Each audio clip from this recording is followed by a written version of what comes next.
มาเบิ่งวิธีกำจัดแมงมีพี่น้องเลยเอาขวดเด้อก็ใส่น้ำหน่อยหนึงนี่อันนี้ไปหั่งหนึงแล้วอันนี้หั่งมันเอาตอนลมแห้งๆเด้อเอามาที่ใส่ความสามารถจังได๋เอาขวดปั๊บเข้าบ่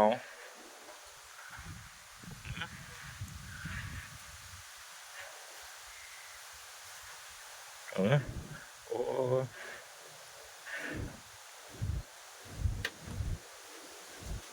เอาเอาเอาที่กำจัดแมงมีเอาเขาเรียบร้อยตายเบิด